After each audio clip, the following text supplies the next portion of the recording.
আসসালামু আলাইকুম, স্বাগত জানাচ্ছি আরটিভির দুপুরের সংবাদে। আপনাদের সঙ্গে আছি আমি ফারজানা তানি। আনন্দ ভাগাভাগি শেষে ঈদের চতুর্থ দিনেও ঢাকায় ফিরছে মানুষ।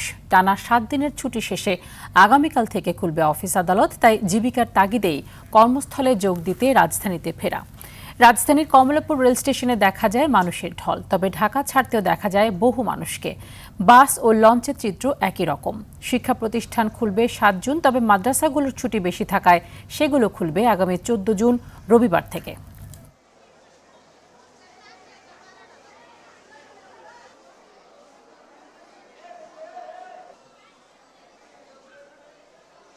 আমি যশোর থেকে এসেছি, খুবই ভালো, স্মুথ ছিল জার্নিটা। খুবই ভালো কাটছে। এই তো কর্মের খাতিরে ফিরতে হইল। ঢাকা আসছিল, ব্যবসা আছে, এই জন্য আসতে ইচ্ছে। ভৈরব থেকে আসছি, সুন্দর মতন আসছি, কোনো সমস্যা হয়েছে না। এ বিষয়ে রাজধানীর গাবতলীর বাস টার্মিনাল থেকে জানাতে যুক্ত হচ্ছেন সহকর্মী এয়ার বাদল। বাদল, গাবতলীতে ঢাকায় ফেরা মানুষের চিত্র কেমন দেখছেন এবং তাদের যেই ফেরা এটি নির্বিঘ্ন কিনা বিস্তারিতভাবে জানাবেন। তানি যারা ঢাকায় ফিরছেন সবাই বলছেন যে তারা খুব ভালোভাবে ঢাকায় পৌঁছাতে পেরেছেন, পথে কোনো ঝামেলা হয়নি এবং বাসের টিকিট পেতেও তাদের কোনো সমস্যা হয়নি। যেহেতু কাল থেকে অফিস আদালত খোলা, সে কারণেই এই কর্মজীবী মানুষরা ঢাকায় ফিরছেন। অনেকে চাকরি করেন, অনেকে ব্যবসা করেন, এইসব কারণেই তারা ঢাকায় ফিরছেন। আমি গাবতলীর টেকনিক্যাল মোড়ে রয়েছি। এখানে দেশের বিভিন্ন প্রান্ত থেকে, উত্তরাঞ্চল থেকে বাসগুলো আসছে এবং যাত্রীদেরকে নামিয়ে দিচ্ছে। বলা চলে এটি ঢাকার আসলে শেষ স্টপেজ। এখানেই দূরপাল্লার বাসগুলো এসে মোটামুটি দাঁড়ায়। এছাড়াও শ্যামলী আছে, কল্যাণপুর আছে, সেসব টার্মিনালেও অনেক যাত্রী নেমে যাচ্ছে। আর যেহেতু এটি ঢাকার মূল প্রাণকেন্দ্র, এর বাইরে যারা ঢাকামুখী তারা এর আগেও অনেকে নেমে যান, ঢাকায় সাভার সহ বিভিন্ন এলাকায় নেমে যান। যে কারণে ঢাকায় আসার পরে আমরা দেখি যে ঢাকায় যারা ফিরছেন বাস থেকে নামার ক্ষেত্রে সেই চাপ কিছুটা কম আমাদের কাছে লক্ষণীয় হয়, কিন্তু তারপরেও যাত্রীদের বেশ মোটামুটি চাপ রয়েছে। ট্রেনে আমরা দেখেছি মানুষ ভালোভাবেই ফিরছেন। সেখানে 2-1টি ট্রেন বিলম্বে ঢাকায় প্রবেশ করছে এবং ঢাকা থেকে সেই কারণেই ছেড়ে যেতেও দেরি হচ্ছে। তবে ঢাকায় যেরকম মানুষ ফিরছেন একই রকম আমরা দেখেছি ঢাকা ছেড়েও যাচ্ছেন সেরকম মানুষ। অনেকে ঈদের আগে যেতে পারেনি, যানজট এড়িয়ে তারা ঢাকা ছাড়তে চান, যে কারণেই আসলে এখন তারা ঢাকা ফিরছেন। তো বাস, লঞ্চ এবং ট্রেন সবগুলোতেই যাত্রীরা মোটামুটি স্বাভাবিকভাবে ফিরছেন, কারো কাছেই ভোগান্তি নেই। আমরা কোথা থেকে ফিরলেন এবং কোনো ভোগান্তি ছিল কি না, ঈদ কেমন কেটেছে? আমি আসলাম সিরাজগঞ্জ থেকে। আলহামদুলিল্লাহ রাস্তা মোটামুটি ফাঁকা, কোনো ভোগান্তিতে পড়তে হয় নাই। ঈদ কেমন কেটেছে? এটা আলহামদুলিল্লাহ ভালো কেটেছে। ধন্যবাদ আপনাকে। তানি শুনছিলেন এরকমই আসলে যারা ঢাকা ফিরছেন সবার কাছেই পজিটিভ কথা যে কোনো রকম ভোগান্তি হয়নি, তারা নির্বিঘ্নে ঢাকায় ফিরতে পারছেন। তানি, ধন্যবাদ। জামায়াত নেতারা পরিকল্পিতভাবে সরকারের বিরুদ্ধে নানা ধরনের মিথ্যাচার ও কুৎসা রটাচ্ছে বলে অভিযোগ করেছেন প্রধানমন্ত্রীর রাজনৈতিক উপদেষ্টা ও বিএনপির সিনিয়র যুগ্ম মহাসচিব রুহুল কবির রিজভী। সকালে জাতীয় প্রেস ক্লাবে শহীদ প্রেসিডেন্ট জিয়াউর রহমানের শাহাদাত বার্ষিকী উপলক্ষে জাসাস আয়োজিত আলোচনা সভায় তিনি এই অভিযোগ করেন। রিজভী আরও অভিযোগ করেন, দেশের বিভিন্ন স্থানে চাঁদাবাজিতে লিপ্ত জামায়াত নেতারা নিজেদের অপকর্ম ঢাকতে দলটি ধর্মের অপব্যবহার করছে বলেও দাবি করেন বিএনপির এই নেতা। মিথ্যাচার না করে সরকারের বিরুদ্ধে গঠনমূলক সমালোচনা করার আহ্বান জানিয়েছেন রিজভী।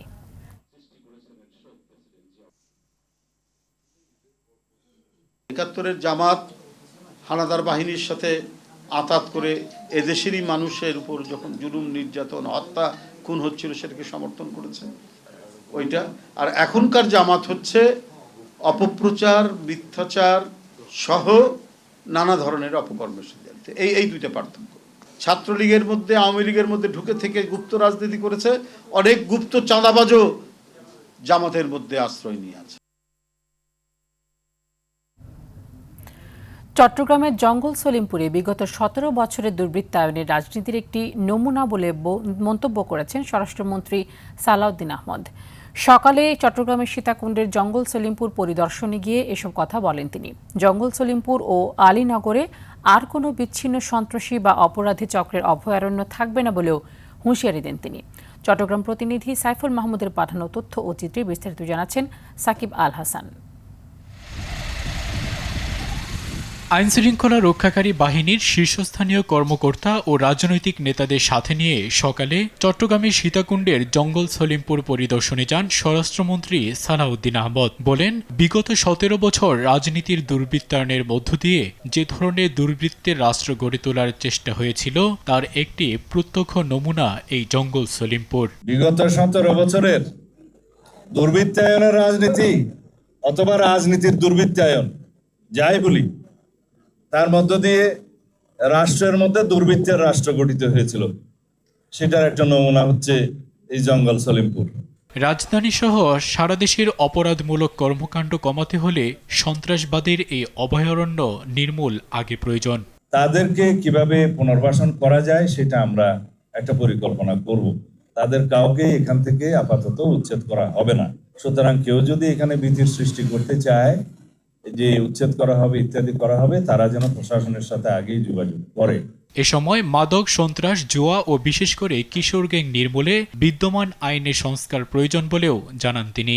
মাদক, সন্ত্রাস, জুয়া এবং চাঁদাবাজি এই চারটাকে আমরা অ্যাড্রেস করব অত্যন্ত গুরুত্ব সহকারে।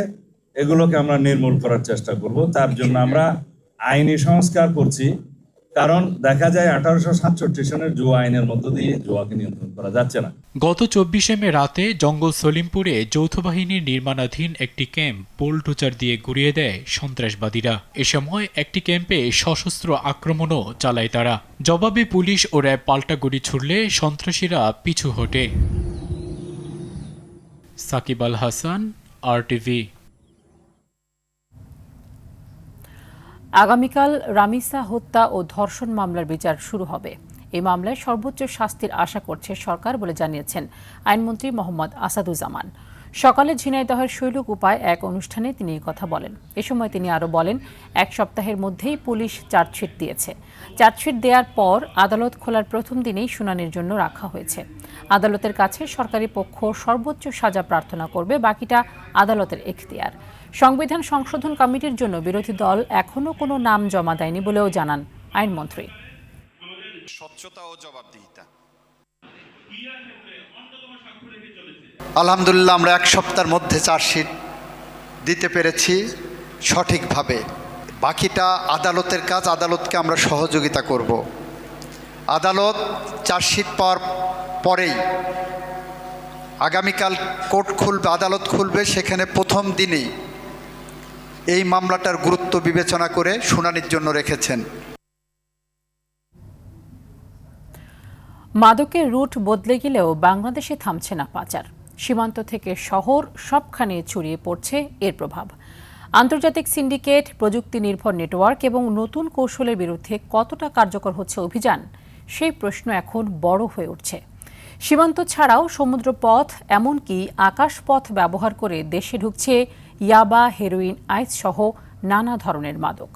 পরিস্থিতি ও সময়ের সঙ্গে বদলাচ্ছে মাদক কারবারিদের কৌশলও। মাদকের ইতিবৃত্ত নিয়ে দীপ্তচন্দ্র পালের রিপোর্ট। স্বাধীনতার আগে ও পরে বাংলাদেশে গাঁজা ও ফেনসিডিল ছিল সবচেয়ে পরিচিত মাদক। 90-এর দশকে ভারত সীমান্ত দিয়ে ফেনসিডিল প্রবেশ বাড়তে থাকে। এরপর আফগানিস্তান থেকে পাকিস্তান ও ভারত হয়ে আসে হেরোইন।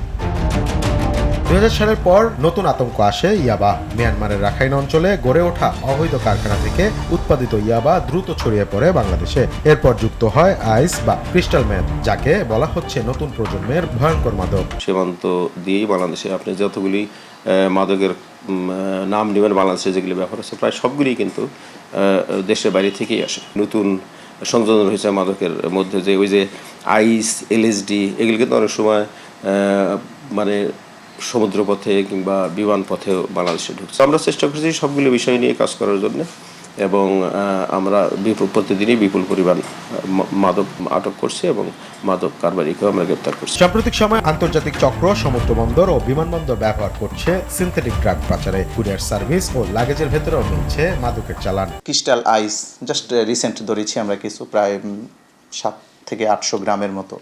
তো এই অভিযান আমাদের অব্যাহত আছে। আর সমাজে যারাই ক্রাইম করে না কেন, আজ হোক কাল হোক, তা সে কিন্তু আইনের আওতায় আসবেই। আপনারা দেখেছেন যে কেউ অপরাধ করে পার পেয়ে যাচ্ছে না, সে আজকে হোক, আমরা রিসেন্ট সময়ে এরকম সব আসামি ধরে নিয়ে আসছি, মাদকে সাজাপ্রাপ্ত, যাবজ্জীবন সাজাপ্রাপ্ত, 25 বছর ধরে সে পলাতক। বিশেষজ্ঞরা বলছেন মাদক শুধু আইন শৃঙ্খলার বিষয় নয়, এটি এখন সামাজিক ও জনস্বাস্থ্যের বড় সংকট। তরুণ সমাজকে লক্ষ্য করে ছড়িয়ে পড়ছে নতুন নতুন মাদক, ফলে বাড়ছে অপরাধ, সহিংসতা এবং স্বাস্থ্য ঝুঁকি। পাল, RTV, ঢাকা। আদ্দিন হাসপাতালে দুর্গন্ধযুক্ত পচা পানি ও বেকারির সন্ধান মেলায় আজ সেখানে যাবে তদন্ত কমিটির বিশেষজ্ঞ দল। গতকাল পচা পানি ও বেকারির সন্ধান পাওয়ার পর স্বাস্থ্যমন্ত্রী কথা বলেন। বেকারি থেকে নির্গত গ্যাস থেকে কার্বন মনোঅক্সাইড হয়ে শিশু মৃত্যুর ঘটনা কিনা মূলত তা খতিয়ে দেখতেই সেখানে বিশেষজ্ঞ টিম যাওয়ার কথা রয়েছে। ঈদের আগের দিন হাসপাতালটিতে 6 নবজাতকের মৃত্যু হয়।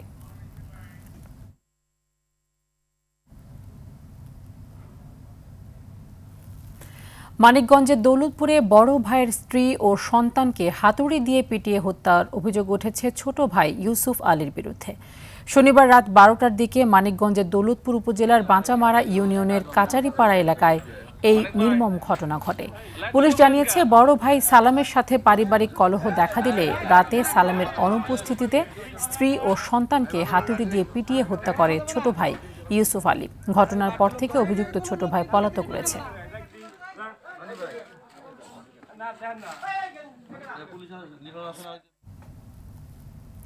দেশের দ্বিতীয় বৃহত্তম চামড়ার বাজার যশোরের রাজারহাটে চামড়ার দাম পাচ্ছেন না মৌসুমী ব্যবসায়ীরা। 600 থেকে 1100 টাকায় কেনা চামড়ার দাম উঠছে 400 থেকে 900 টাকা। তবে আড়তদাররা বলছেন, চামড়ার গুণগত মান ঠিক থাকলে সরকার নির্ধারিত দামেই কিনছেন তারা। যশোর প্রতিনিধি BM ফারুকের পাঠানো তথ্য ও চিত্রে বিস্তারিত জানাচ্ছেন সাকিব আল হাসান। সপ্তাহে 2 দিন যশোরের রাজারহাটে বসে দক্ষিণ পশ্চিমাঞ্চলের সবচেয়ে বড় এই চামড়ার হাট। ঈদকে কেন্দ্র করে প্রতি বছর কয়েক লাখ পিস চামড়া বেচে কেনা হয় এই হাটে। কোরবানির শুরুতে ঢাকা ও ঢাকার বাইরে পশুর চামড়ার দাম নির্ধারণ করে দেয় সরকার। সরকারের নির্ধারিত দাম অনুযায়ী ঢাকার বাইরে প্রতি বর্গফুট পশুর চামড়ার দাম ধরা হয় 57 থেকে 62 টাকা। মৌসুমী ব্যবসায়ীরা এই দরে চামড়া কিনলেও আড়তে বিক্রি করতে পারছেন না। 600 থেকে 1100 টাকায় কেনা চামড়ার দাম উঠছে 400 থেকে 900 টাকা। সেই সাথে রয়েছে চামড়ায় লবণ মিশ্রণ, পরিবহন সহ অন্যান্য খরচ।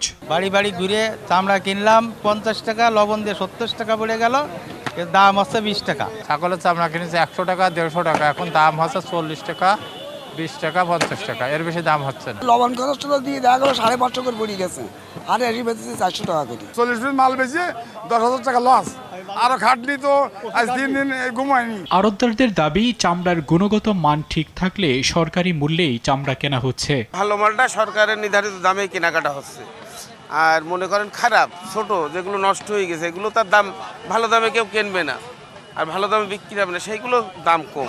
হাট জমজমাট হলে দাম পাওয়া যাবে বলছেন এই ইজারাদার। আমরা শতভাগ আশাবাদী যে আগামী হাটে মানে আমরা যে প্রত্যাশা করছি যে পরিমাণে হচ্ছে এখানে চামড়া আমদানি হবে সেটা হবে ইনশাল্লাহ। সরকারের বেঁধে দেওয়ার দামে চামড়া বিক্রি না হওয়ার কারণ উদ্ঘাটন করে যথাযথ ব্যবস্থা গ্রহণ করবে সরকারের সংশ্লিষ্ট দপ্তর, এমনটাই চাওয়া মৌসুম ব্যবসায়ীদের।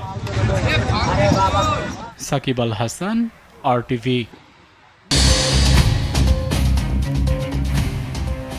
দুপুরের সংবাদ এ পর্যন্তই। জেলা সংবাদ বিকেল 4:45টায় দেখার আমন্ত্রণ রইল। ধন্যবাদ সবাইকে।